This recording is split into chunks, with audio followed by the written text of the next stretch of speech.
A while ago, I made a video about the best lines to cruise on, and during that video I said, are there any lines that I would avoid?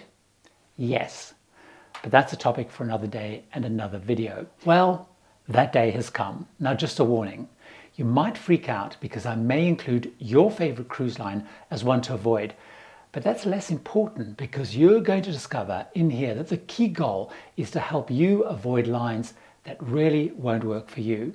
Welcome aboard. I'm Gary Bembridge. The first lines I avoid are those that I think or suspect may have financial issues, even if they have a big reputation.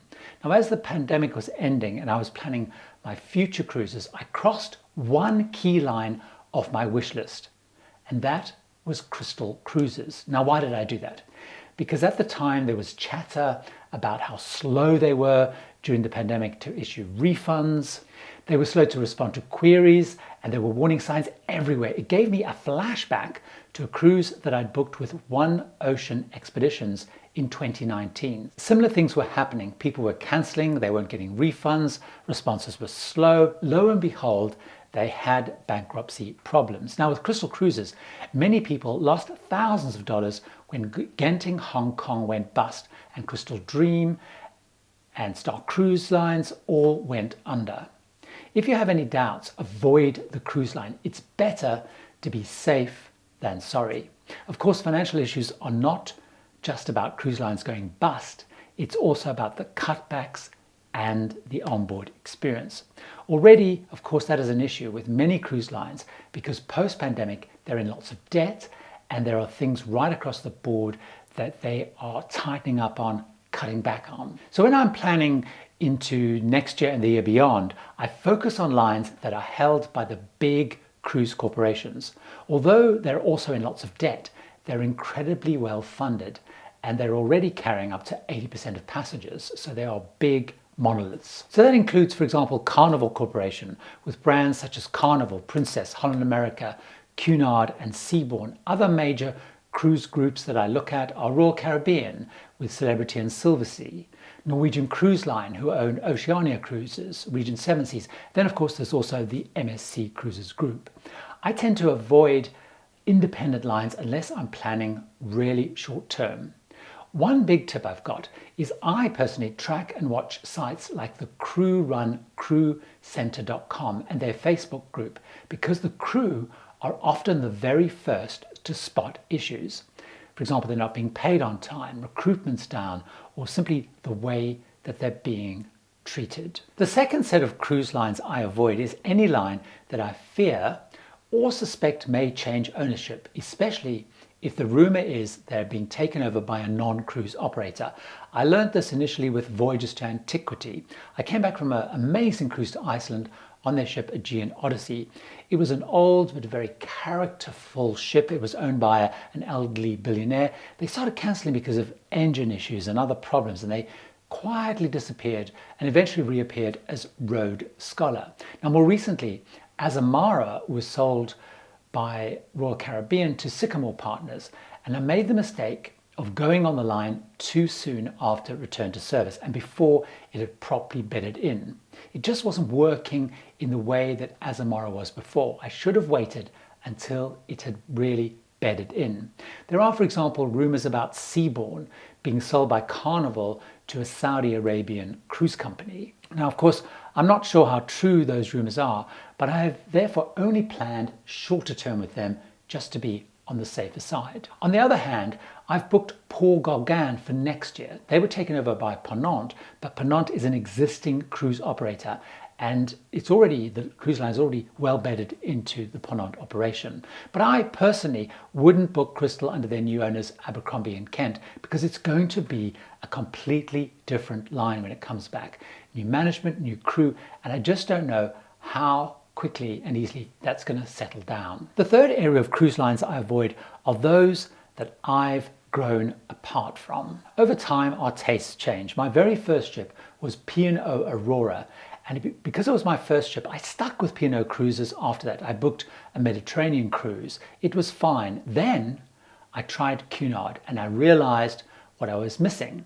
P&O, I realized, wasn't actually for me anymore. After a 10-year break from P&O, I gave them a try again last year. All it did was remind me of why I no longer sail with them. It reassured me that once you've had a so-so experience and you've moved on with a cruise line, in my view, it's best to keep going. And it's important to remember that whatever category of cruise line you go with, you have so much choice. So in the P&O category, I've also got Princess, Holland America, Celebrity, Cunard, and now Virgin Voyages to choose from. There's no need to stick with the same. They're all in the same category. They offer the same sort of pricing. So it's actually better, I decided, to book with one of those instead. The fourth thing that I avoid is changing a cruise line for the sake of change, particularly if I'm changing for the worst reason of all, which is price. It took my partner and I 20 years to get his sister and husband to cruise, and finally they booked P&O Cruises. They absolutely loved it. It felt familiar and they enjoyed the fact that it was full of British passengers. In short, it was everything they hoped for. It wasn't for me, but it was absolutely for them. They returned home and decided to book another cruise. But they booked with MSC Cruises because it was so much cheaper. They went and they hated it. The ship was too big. Everything on board was announced in several different languages. The food was not as they expected. They also found a lot more onboard costs like gratuities, and they admitted that they'd changed a cruise line for the worst possible reason, only for price. I personally discovered the same thing when I went on Costa many years ago. They had a really good deal on a Mediterranean cruise. So I walked away from Cunard and went on Costa. It was, to be honest, a pretty miserable experience. The ship was too gaudy for me. It was 95% full of Italians with very limited English options. And I, to be honest, felt like a bit of an outsider.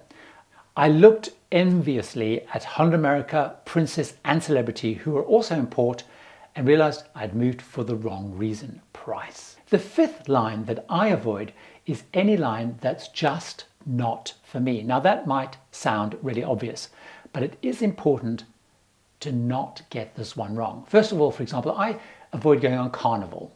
It's not because I think that they don't do things well. It's because it's just not for me. They're fun ships, they're boisterous, they're party ships, high energy, they're catering for younger couples and families who want to have a busy time, lots and lots of high energy fun. There's drinking, there's belly flop competitions, it's packed, it's action filled, it's go, go, go. Now I avoid lines like Carnival because it's simply not targeted to me. I like enrichment. I'm very much into destinations. I like quiet spaces. It's that simple. It's just not for me. And that's my point. Choosing a line that's right for you is absolutely fundamental and critical. Secondly, for example, I avoid megaships from lines like Royal Caribbean and MSC, you know, the 5,000, 6,000 kind of plus guest ships. They're busy. I don't like the busyness of getting on and off. I like going on smaller ships because you can go into out-of-the-way ports and it's more an intimate experience, for example. I don't even like the big ships in the Princess fleet, Sky Princess at 3,660 passengers. It's just too big for me, so I avoid those. Even on Celebrity, I prefer to go on the Solstice class ships, which are more like 2,000 passengers. And if I'm going on Holland America, I tend to lean towards their Vista class ships, which again are more like 2,000 passengers than their bigger Pinnacle class ships. Also, and importantly, with those big ships, they again tend to attract more families, more kids, and I like a more adult-only experience. That's why I do lean more towards cruise lines that offer it. So really focus on what it is that's important to you. The next lines I avoid are those that are mostly non-English speaking, with one really big exception. Other than my Costa experience that I spoke about earlier, I've been on other non-English speaking lines. And I've learned a lot about what I would avoid and, importantly, what I wouldn't avoid. I've been on Crossy Europe on barges where it's mostly been French passengers.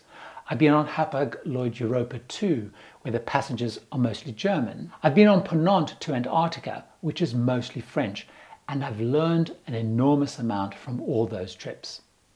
On Ponant, 90% of the passengers when I was on were French. There was a group of about 20 US Koreans, 2 US couples, and myself. But there was a sense of frustration building across the cruise amongst the English speakers. They felt that the French passengers were getting more attention and much more focus.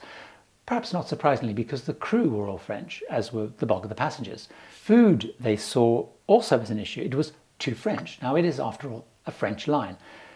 But me, I was probably more ready for that. I used to have a global marketing job and I traveled a lot around the world, and I was perhaps more used to being in the minority and not really knowing the language, so I was a little bit more comfortable.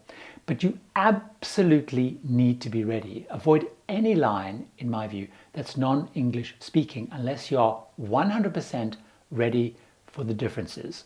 So I, for example, will go on non-English speaking cruise lines when it is the only option. So for example, I went on Crossy Europe because I wanted to go on a barge cruise through France, and that was the only or the leading option.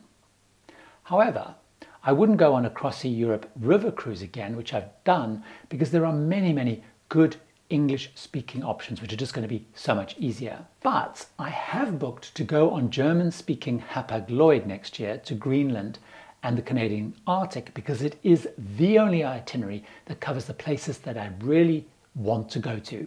So I'm prepared for that. I'm prepared to do that. The other thing people ask me about is, do I avoid lines with bad reviews? Now, in the last week, I've had, for example, questions around Azamara, Cunard and Star Clippers. People have seen bad reviews about all of those. So what do I say? I always say go with your gut. If it feels wrong, avoid it, because you're going to be stuck in that mindset and you're going to be attuned to issues. That's certainly my experience. Now, I don't necessarily avoid cruise lines with bad reviews. I just research them as much as I can. Nothing is perfect. No cruise line is perfect. So I always try and focus on what is important to me. I've already mentioned things like good enrichment, quiet spaces, good food, out of the way ports. So if those are the things being criticized in the reviews, then I'm much more likely to avoid that line. If the things that are important to me are not being flagged up, I'm less likely.